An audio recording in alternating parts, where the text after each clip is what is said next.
Okay, hi Steve. As we understand that apart from the learning leaders, parents also play a vital role in their child's development.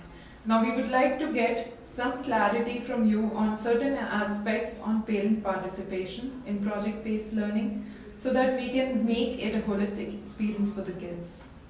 Please tell us why parent involvement is essential and in what ways a parent can partner with the school to make PBL a success. Okay, great. Well, parent involvement is always essential in teaching and learning. And I look at three key components or three legs of a stool. A stool won't stand if there's only two legs. But if you have the third leg, the stool will stand. Well, in teaching and learning, the three legs are one, the student, two, the learning leader and the school, and three, the parent.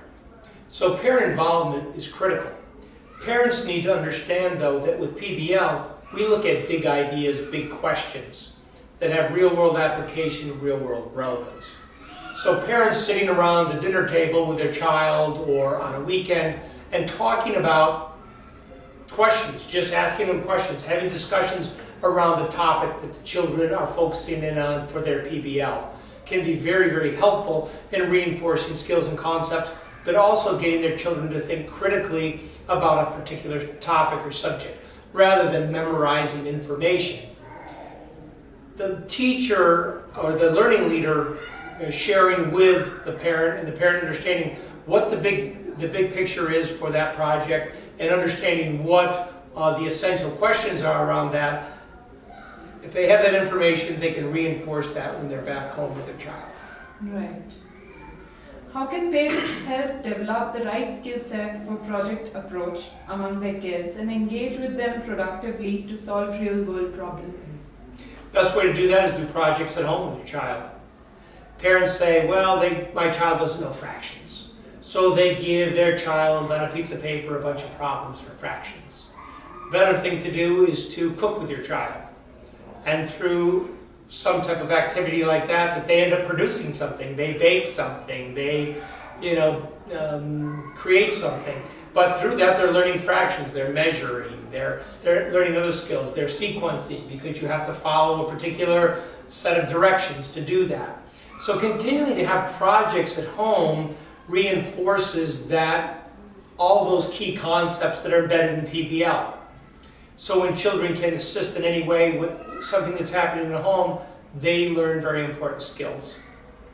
Okay, so Steve, tell us how to refrain from over-preparing your child and how it can hamper his or her learning.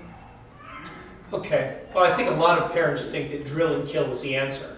And what I mean by that is having children do math problems over and over, or writing letters over and over again, or doing rote activities that will show that their child really can produce at a very high level. What you want to do, and that can have a negative impact on a child, because a child thinks about school and thinks about learning as a job and something that's drudgery that they have to do, as opposed to saying, let's have fun, let's do a project, let's have some questions, let's give opportunities for children to think, playing games with your children, playing board games, doing a project at home with things that are around the home, building things, are all things that can reinforce real important skills, but the child can have fun at the same time and not become something that is burdensome for the child. Too often parents are putting undue pressure on a child to perform at a certain level when maybe the child developmentally, from a brain research perspective, isn't even capable of doing that yet. So making sure that the kind of activities and PBL activities that the parent or that the teacher is doing in the classroom are replicated at home. And the same type of philosophy applies. I've had parents ask, why don't we get information about what's going to happen next week? Because then we can prep our child.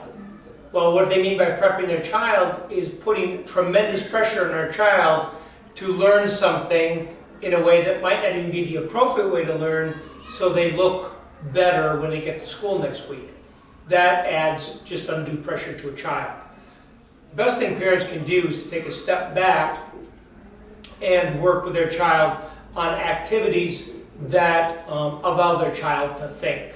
By posing questions, as I said, by having projects at home, playing board games, things like that are all important learning activities, especially when we're talking about the really young children, the nursery, KG, grade 1.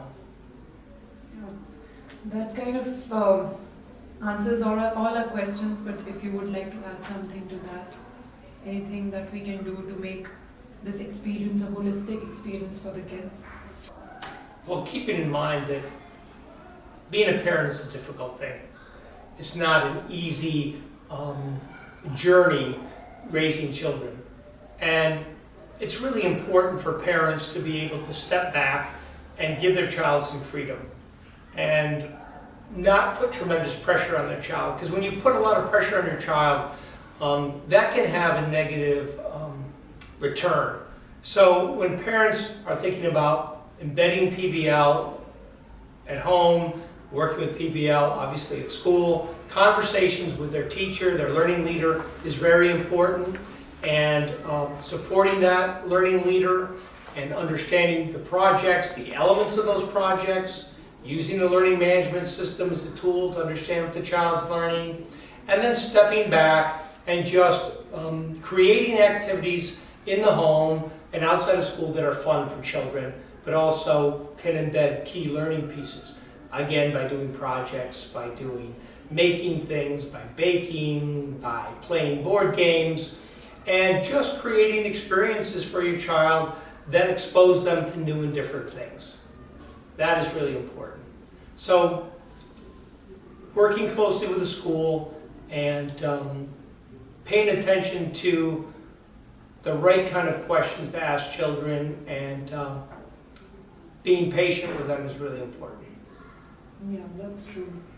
Well, thank you, Steve. That has given us all the answers, and we really appreciate these answers from you. We'll come back to you for more. Okay, great. Thank you. Thank you.